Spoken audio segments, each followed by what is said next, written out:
I'm dealing with so much, and my kids don't make it easier on me. It was a lot. I had to call the cops. I had to cancel that cop call, but I did.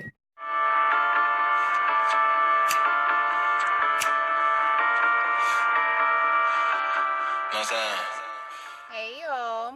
I've been out shopping this morning, and I did not pick you guys up at all, but I just wanted to jump on here real quick because I got some things on my mind. Came back from Dollar Tree, and I'm at Kroger right now in the parking lot. But I don't know if y'all know, excuse me, my older two boys, their father. Okay, let's define father first of all. A father is somebody who actually calls you, who's in your life. Yeah, they know who their father is, but think about this. This is what I'm dealing with, okay? Everything that you guys see that my older two do around my house, do at school, always doing, I deal with that alone. It's always me and Jamal. Their father doesn't even call them. He doesn't call throughout the week. He doesn't call throughout the month. He only calls when he's like, hey, can I come pick them up? Which is like once a month. He doesn't call them, but they worship him. They just like, oh, we love Dad. But at the end of the day, he doesn't call to check on them. He doesn't try to do anything for them. Now, granted, he does pay a little something every now and again for child support, but it's not enough for a 13-year-old and a 10-year-old. So I am actually trying to figure out if I should, like, I don't know, at this point in stage, like, I'm not one of those ladies who will go and try to put you on child support. If you don't want to take care of your child, guess what? At the end of the day, that's your fucking fault. You got to live with that. I don't have to live with that. I do what I have to do for my children. If you don't want to do your end, your part of the responsibility, I'm not going to force you to, and I'm not going to take you to court. I have never been a woman to take a man to court. For what? We're not even going to go there. I'm just so tired of being a mom by myself. And I was young when I met this man. I was a baby when I met him. Jeez, I was like 17, 18 when I met him, and he was like 26 and still doing the same things today. I'm so glad I dodged a bullet of being with him. But the two children that we had together, he does not do anything to help me. Anything. And then we're not even on good terms because as soon as we start talking or I start expressing my feelings or my side of it, he's like, he gets defensive, starts blowing up, and then that's the end of the phone call. So, yeah. They're at school right now. He doesn't even know that his child got into a fight. You don't even know your kid has been in a fight. That's how much of a father you are not. So I'm just over it. My kids don't ask to call him. They don't even ask can we go over there because they already know what kind of dad he is. So it just saddens me. When I did not live around you, you claimed that you were going to be this father of the year. Oh, when once the kids are back together, blah, blah, or around me, we're going to be doing so much fun stuff. And the only thing I've gotten is, oh, I ain't got no car for the last 3 years. That's bullshit. Like, you have to want to do better at some point in time in your life. And you can't be 40 years old just still stuck in the same situation because it's just not going to happen like that. Like, what are you waiting for? What are you waiting for? A miracle? No, you have to get up and do things yourself. You can't just sit around and wait for someone else. Okay? It doesn't happen like that. It doesn't happen like that. A sibling from my dad's side called me. Like, we were really close at one point, and then we fell off, and then we kind of fell back on, and then we felt like we've always had that type of relationship. But like the last time that she came, like, in my town, she told me that she was going to come see me, and she just stood me up. So now we're finally back talking. I just had this, and let me say this. When I spoke to her, she was like, why are you so tight with me? Why are you so short with me? Y'all don't realize that the world changes you. Okay? I'm not going to be the same person that I was a year or two ago. So much has happened, especially if you haven't been in my life and you don't know anything about what's going on and the shit that I deal with. It's kind of hard to, like, keep this straight face and always portray to be like this person, you know what I mean? Of like, oh, you're always happy 24/7. Like, no, I deal with real life stuff. I watched my mother die in front of my face. It's hard to come back from that. It really is. Once you see a human that you love to pieces lose their life in front of you, you watch the soul come out of their body, literally, and they're lifeless. That shit will change anybody. And I'm not saying that, like, you know, I don't know. I didn't even ask her what she means by that. It's just that I guess she means because I'm always so goofy and like, you know, and whatever. But she just wasn't ready for the stern voice, I guess. Like this, who is this? This isn't the Danielle I know. Well, I'm sorry. I'm not the same person I was 5-10 years ago. I'm just not. So I'm not gonna keep apologizing for who I am. You know what I'm saying? The people that know me and the people that love me, the people that's been in my life throughout the BS, they know who I am. I don't have to explain myself. I don't have to do any of that. If you guys never left my life in the first place, you would freaking know who I am today. So at the end of the day, I deal with things the way that I know how to deal with them. The way that I know how to deal with them, that makes me happy, not making you happy. Me, the things that eases my heart, eases my brain. I do things for me. I don't do things for other people. So if it's something that I say, or if I sound a little short, or if I'm slick with my tongue, too bad. That's just who I am. If you don't like it, get away from me.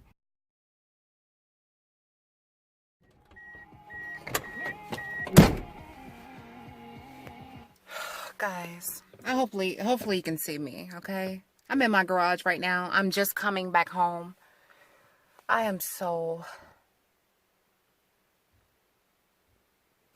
I don't know. I'm dealing with so much, and my kids don't make it easier on me. Let me fill y'all in what happened tonight real quick, because it was a lot. I had to call the cops. I had to cancel that cop call, but I did. I totally called 911. Oh my goodness. You're like, what's going on? What do you mean? Wait a minute. I know. Wait a minute, guys. Dropping all my money on the floor. All right, so you can see me better now.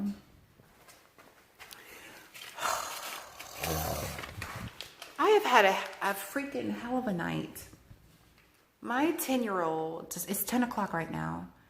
He decided that he wanted to come home today and lie to me. And then in the middle of the evening, I guess, he was still upset and he decided to run away. So he came downstairs, he put his jacket on. Makai saw him and didn't say anything to us or tried to stop him or anything. He put on his jacket and he ran out the door.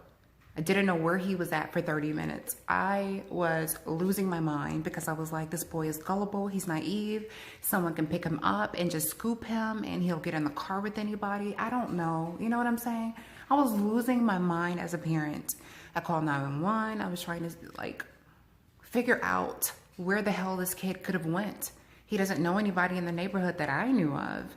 So all of a sudden, Jamal drives off for like the 5th time to go up and down the street looking for him. And this, hold on guys. The garage light cut off. All right, sorry about that. But so all of a sudden, I'm standing outside because I had the garage open just looking for him. And this white guy comes up to me and he's like, do you know a Malik? And I'm like, yeah, where the hell is he at? Where is Malik? He's like, I have him at my house. He came to my house. And I'm like, well, who are you? He's like, well, he goes to school with my daughter.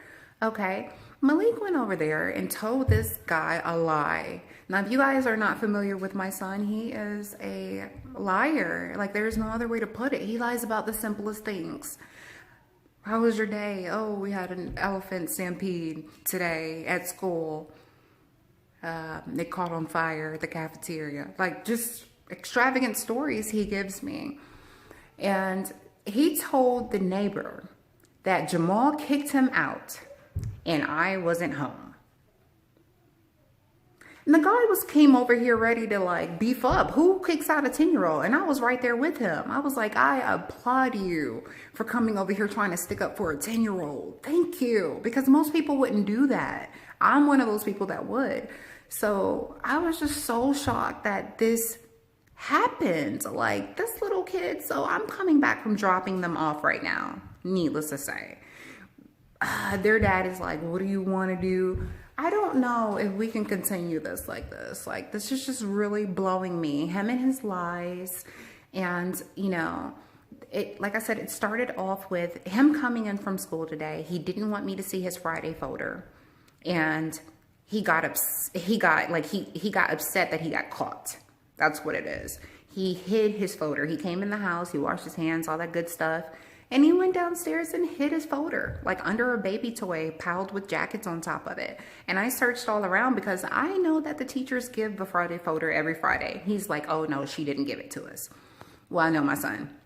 And when I went to go search, I found it. And I found why he was hiding it. All of his bad grades and all of the maps and all of the stuff that he's drawing in school instead of actually doing his work. So it's really, really, really, really, really, really, really tough on me. Like, I don't get this. Like, being a mom is tough, man. They don't tell you about, like, the things that your kids could be and could do. And all you think about is a little sweet baby. And, oh, my goodness. I'm losing my mind right now.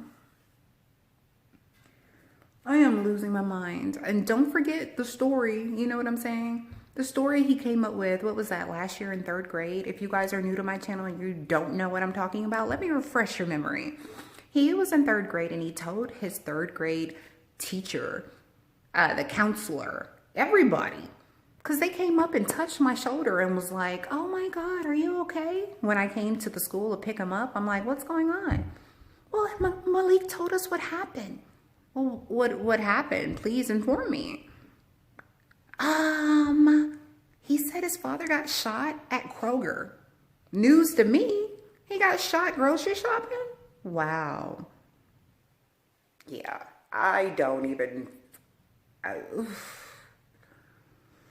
They say they don't give you more than you can handle. Well, what is my limit?